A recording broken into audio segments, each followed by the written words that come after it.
आत्मा मालिकमध्ये विद्यार्थ्यांवर आध्यात्मिक संस्कार घडावे म्हणून याही वर्षी साप्ताहिक कीर्तन सोहळा हा उपक्रम आयोजित केला जात असून विद्यार्थी मोठ्या आनंदाने यामध्ये सहभागी होत आहे।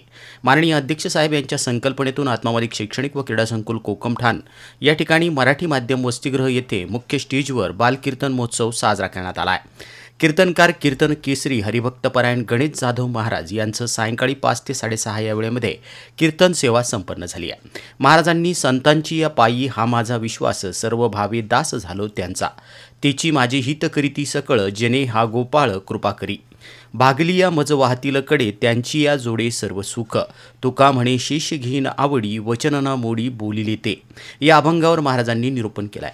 यावेळी संगीत विभाग प्रमुख Shri Narad sir, event management सहाय्यक व्यवस्थापक निळे सर, वसतिगृह व्यवस्थापक संतोष मेढे सर, वसतिगृह अधीक्षक आणि सर्व महाराज मंडळी, बाल टाळकरी, वसतिगृह शिक्षक व विद्यार्थी उपस्थित होते। हा कीर्तन सोहळा वसतिगृह व्यवस्थापक साईनाथजी वरपे सर यांच्या मार्गदर्शनातून साजरा करण्यात आला आहे। कीर्तनामुळे या लहान वयात शालेय शिक्षणासोबत आध्यात्मिक शिक्षण मिळत असल्यामुळे विद्यार्थी व विद्यार्थिनी तल्लीन होऊन भावी काळात नक्कीच कीर्तनाच्या माध्यमातून बालकीर्तनकार, सर्वोत्कृष्ट टाळकरी, गायक, वादक बनतील।